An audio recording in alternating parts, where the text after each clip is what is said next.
disebutkan satu persatu, namun insya Allah tidak mengurangi rasa hormat dan ta'zim saya. Saya di sini akan membaca dan sedikit menerangkan dan sedikit menarkibkan kitab Safi'atun Najah tentang bab wajib-wajibnya mandi. Bismillahirrahmanirrahim. Faslun haidza faslun wajibatul ghusli. Adapun wajib-wajibnya mandi itu sitatun, ada 6. Ilajul hasyafati, masuknya hasyafah, fil farji, ke dalam farji. Wa khurujul mani, dan keluarnya mani. Wal haidu, dan haid. Wan nifasu, dan nifas. Wal wiladatu, dan melahirkan. Wal mautu, dan mati. Faslun haidza faslun wajibatul ghusli.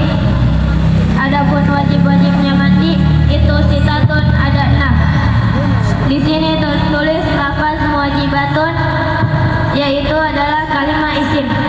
Al-ghuslu juga kalimat isim. Muwajibatun kalimat isim yang ditandai dengan tanwin, dan al-ghuslu yang ditandai dengan alif lam. Dalilnya tertulis dalam jumlah yang berbunyi fal ismu yu'rafu bil khafdi wa tanwini wa dukhulil alifi wal lam. Ketika dua kalimat isim dijadikan menjadi satu, maka dinamakan idhofah. Apa itu idhofah? Idhofah terbagi menjadi dua susun. Ada mudhof dan mudhof ilaih. Mudhof itu syaratnya tanpa al, tanpa tanwin, dan tanpa nun. Dan mudhof ilaih syaratnya dibaca jar. Jadi kedudukannya muwajibatul ghusli adalah mubtada. Ilajul hasyafati, masuknya hasyafah, fil farji, ke dalam farji. Apa itu hasyafah? Hasyafah adalah, mohon maaf ya, hasyafah adalah kemaluannya laki-laki, dan farji adalah kemaluannya perempuan.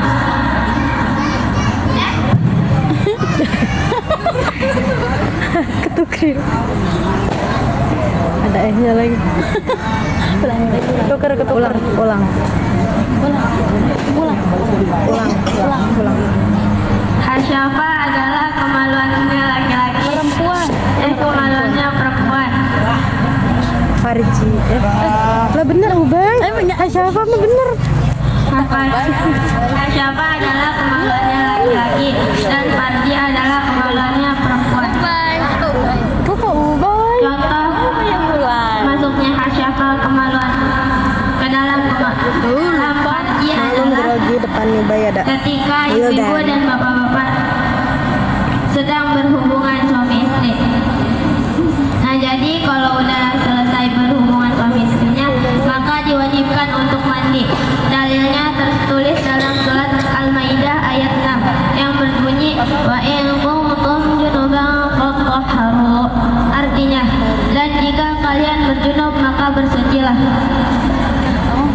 Jadi jika ibu-ibu dan bapak-bapak sudah selesai berhubungannya, maka diwajibkan untuk mandi agar suci dari hadas kecil maupun hadas besar.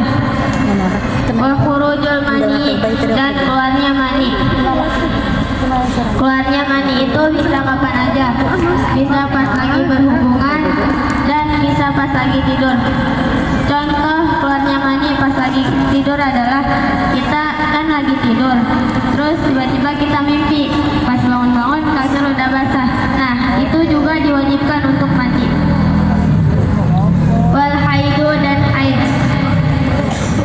Haid itu khususnya untuk perempuan, tapi laki-laki juga wajib mengetahui tentang haid. Apa itu haid? Haid adalah darah yang keluar dari kemaluannya perempuan. Kalau darah itu udah nggak keluar, itu tuh tandanya udah suci. Masa suci perempuan haid itu maksimal 7 hari dan paling lama adalah 15 hari. Jadi ketika udah suci tuh, maka diwajibkan untuk mandi. Tapi kalau udah 15 hari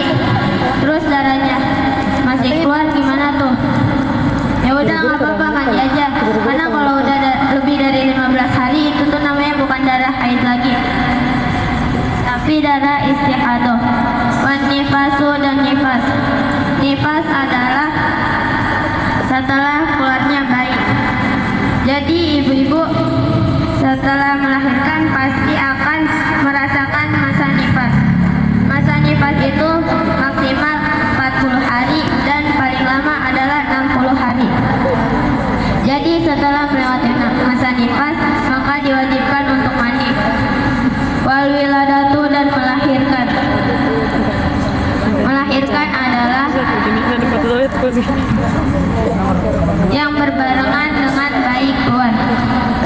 Kan bayi keluar, terus pasti otomatis keluarnya tuh berbarengan dengan darah. Nah, darah itu dinamakannya darah wiladah. Orang melahirkan itu berbeda-beda. Ada yang fisiknya kuat dan fisiknya lemah. Kalau yang fisiknya kuat, gak apa-apa, langsung mandi aja pas habis melahirkan. Dan kalau yang fisiknya lemah, tunggu masa pemulihan dulu. Nah, setelah masa pemulihan, maka dia juga diwajibkan untuk mandi. Wal mautu dan mati. Orang mati itu wajib dimandikan dan diwudukan. Jadi setelah orang mati itu dimandikan dan diwudukan, maka akan dikafani. Jadi kalau misalkan ada yang bukan mahramnya dan mau megang mayit, maka itu dilarang karena nanti akan membatalkan wudunya. Kan nanti kalau udah batal wudunya ribet, harus diwudukan ulang. Kan otomatis kalau diwudukan ulang, kain kafannya dibukain satu-satu tuh. Intinya orang mati itu wajib dimandikan dan diwudukan. Itu saja yang bisa dapat saya sampaikan. Apabila ada kata salah dan penjelasan salah